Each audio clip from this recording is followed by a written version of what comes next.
Bem-vindos ao Made in Agro. Hoje o Made in Agro está muito especial. Viemos até São Roque fazer uma gravação com a Vinícola Góes. E aqui do meu lado um convidado muito especial, João Góes. Tudo bem, João? Prazer, Rafael. Obrigado pela visita. Muito obrigado, eu agradeço desde já a paciência, a organização de vocês, a recepção de vocês, que foi muito boa aqui com a gente, tá? João, eu já gostaria de perguntar assim, você é da quinta geração, pelo que me falaram? Quinta geração da família Góes. Nossa, é muita história, né, cara? Tem história. Desde 1938, começou a fundação própria, foi do meu bisavô, né? E desde então vem passando de geração em geração. Hoje o meu avô, com seus 3 irmãos, eles são os sócios majoritários hoje da vinícola, mas eles não estão atuando mais na área de trabalho, assim, no dia a dia. Hoje já está a 4ª geração e tem eu e mais uma prima minha da 5ª geração que já está atuando. Nossa, que bacana. E é sensacional isso, né? Porque eu fui dando uma olhada na história de vocês e começou lá atrás, quando veio aqui para São Roque também, começou em outro local, né? Começou numa antiga vinícola que era do lado ali da Vinícola Góes, onde hoje é a atual Vinícola Góes, ao lado tem uma outra vinícola. Eram duas famílias, se separaram. Certo. Aí meu bisavô fundou a Vinícola Góes e um outro rapaz fundou outra vinícola que é do lado lá. Nossa. E a história foi seguindo e... Foi seguindo. E é legal essa questão de família, né? Essa união, porque eu acho que, não sei se é a sua história, mas acho que a gente vai crescendo com os avós, com os pais, vendo toda essa estrutura, eu acho que vai começando a despertar o interesse. Como que foi para você? Sim, desde pequeno sempre escutava histórias de vinícola, histórias de... A gente sempre foi envolvido no mundo do vinho, né? Todo jantar na casa do meu avô ou almoço na casa dele, sempre tem 2 ou 3 garrafas de vinho onde eles tomavam tranquilamente. Legal. E desde então eu vinha sempre falando de vinho, até que acaba ficando desde pequeno até depois a gente cresce, eu desperto o interesse na gente em querer estudar um pouco mais, né? Aí eu ingressei no Instituto Federal para me formar como enólogo, viticultor e enólogo. E entrei em 2018 e em 2020 me formei. Daí então fui para o Rio Grande do Sul para buscar um pouco mais de experiência, né? Trabalhei na Chandon, que faz espumantes. Aí fui para o Chile, fazer um estágio no Chile também. Fiquei 40 dias lá aprendendo uma coisa mais de vinícola, antes de começar a vir para cá, né? E quando eu ingressei aqui na Góes, ainda assim, a gente acaba saindo um pouco para fora para ver se busca mais conhecimento para colocar aqui em prática, né, no nosso dia a dia. Exato, né? Porque aí já entra uma parte de empreendedorismo, né? Porque Sim. Você tem que buscar conhecimento para não só melhorar, mas também dar uma continuidade na qualidade de muitos anos, né? E explica pra gente o que o enólogo faz. Enólogo, desde a parte a gente pode até interferir na parte do plantio, né? Decisão de porta-enxerto, de clones da variedade, né? Até o principal é o ponto de colheita, onde a gente vai definir o ponto de colheita daquela uva. A gente vai acompanhando a questão da maturação da uva, né? Maturação fenólica, maturação, enfim, ver a quantidade de açúcar que tem, análise dessas uvas, ver acidez, pH, essas coisas, antes da decisão final de colheita. Aí colhemos a uva, daqui para dentro é tudo o enólogo que faz daí. A parte dos engaces, separação dos grãos do talinho verde das uvas, início da fermentação, daí até a estabilização, e se a gente vai engarrafar esse vinho ou não, ou se vamos passar em barricas de carvalho. Nossa, que interessante. E por que engarrafar ou não?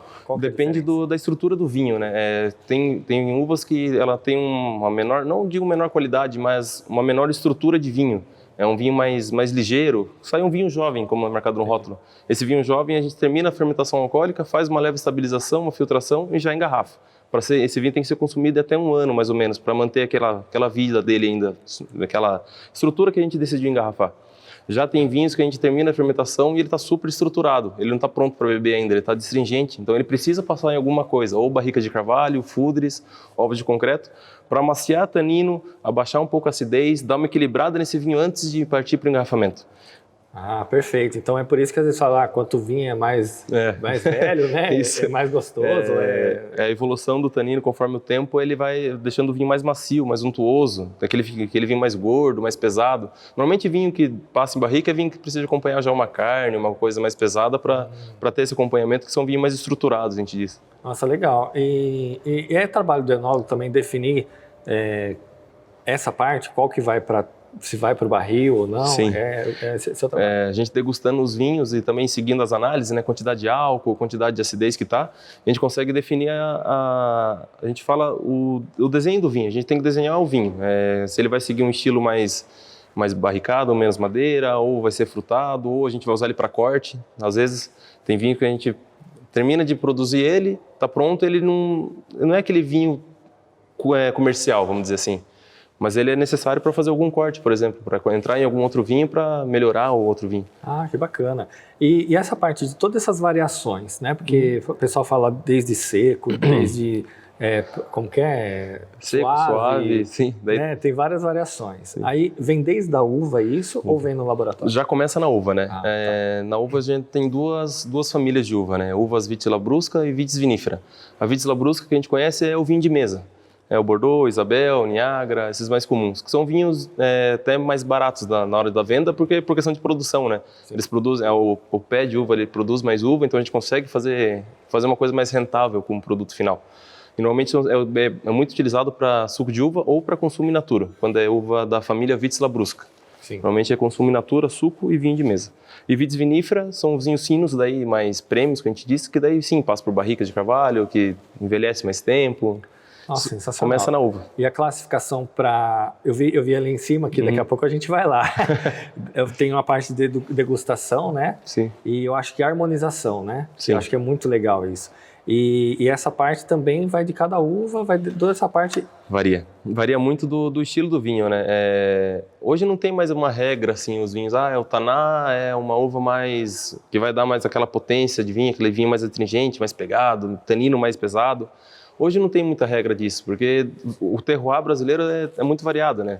Tem uma uva taná que a gente produz aqui que o vinho sai super macio no final. Ele não sai aquele vinho potente, ele sai como se fosse um vinhozinho jovem. Nossa, agora, a uva Cabernet Franc que a gente produz aqui já sai um vinho mais pegado, mais potente. Precisa de 1 ano de barrica para depois partir para o engarrafamento. Nossa, e é por isso que aí começa a aumentar um pouquinho o custo também, porque Exato. Você tem que armazenar tudo isso. Exato. Normalmente os vinhos finos que passam por barricas ficam aqui dentro com nós uns 2, 3 anos, porque depois que a gente tira ele das barricas e engarrafa, ele precisa ficar 6 meses engarrafados, deitados nas caves, para assim ele tomar forma dentro da garrafa antes de vender. Então ele fica 1 ano na barrica, 6 meses na garrafa, mais 6 meses para produzir. Nossa! O custo vai lá em cima.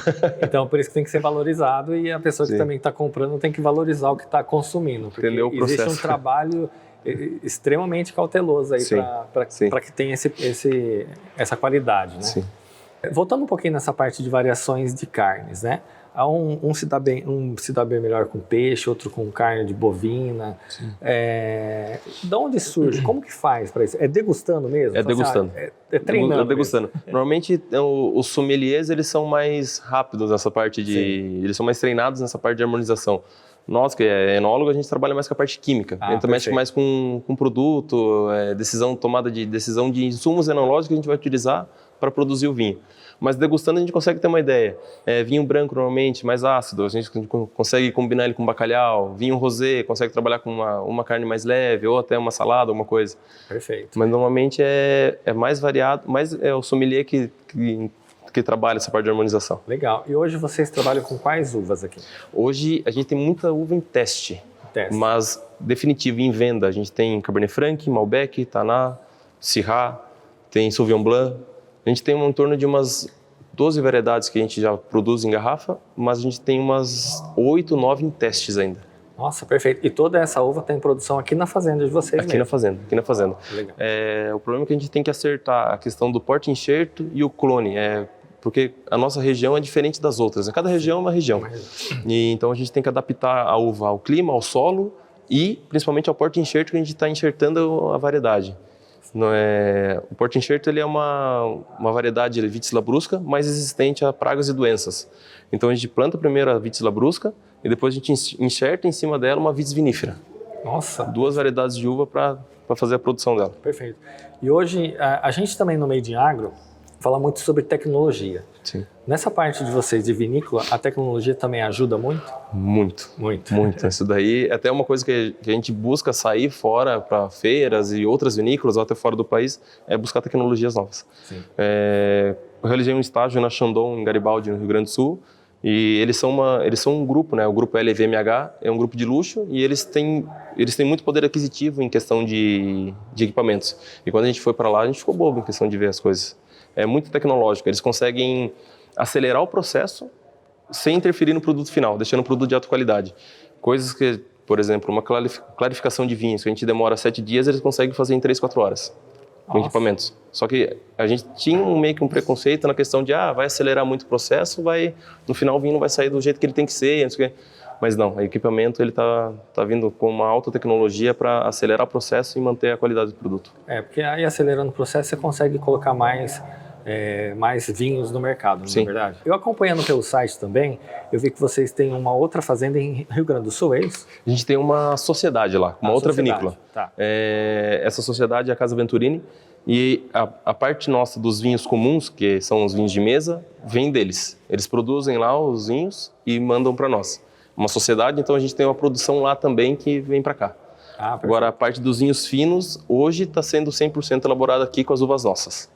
Tá, e por curiosidade, hoje quantas garrafas? Garrafas. Quantas garrafas vocês fazem mensal, por exemplo? Hoje, no ano, a gente está engarrafando 8 milhões de garrafas. 8 milhões? Garrafa ano. Meu Deus do céu, é muita coisa. Ô João, 8 milhões de garrafas é muito vinho, cara. Precisa ter muita uva. Como funciona isso aí? As uvas, então, nós temos duas produções, duas safras, a gente fala. As uvas Vitis Labrusca, que são as uvas uva comum, que é para consumo in natura e vinho de mesa, nós colhemos na época de janeiro a março, que é uma colheita de verão. Já as uvas finas, nós tivemos que fazer uma segunda poda para transferir a época de colheita para o inverno. O que acontece? Aqui na nossa região de São Roque tem muita chuva no verão. E isso atrapalha um pouco a questão da sanidade da uva e a questão de maturação da uva. Ela não consegue atingir o ponto máximo de maturação com essa quantidade de chuva. E o inverno nosso, apesar de hoje estar um tempinho meio fresco, assim, meio chovendo, normalmente nós tínhamos dias ensolarados e noites frias e dias quentes. Essa amplitude térmica durante o dia e a noite favorece muito a maturação da uva. E as uvas vitis viníferas, que são uvas que a gente busca uma maior qualidade, são vinhos prêmios que precisa passar por barrica, precisa passar por ovo de concreto, precisa de uma maior estrutura. Nós precisamos que essas uvas atinjam um ponto máximo de maturação. Então, por isso que hoje foi quem desenvolveu isso foi o pesquisador Murilo Regina, da região de Minas. Ele desenvolveu uma segunda poda na videira para transferir essa época de colheita. Não que faz duas colheitas no mesmo pé, mas sim uma colheita na época do inverno daí. Nossa, sensacional. O papo tá muito bom, mas eu vou chamar um VTzinho dos nossos parceiros e a gente já volta.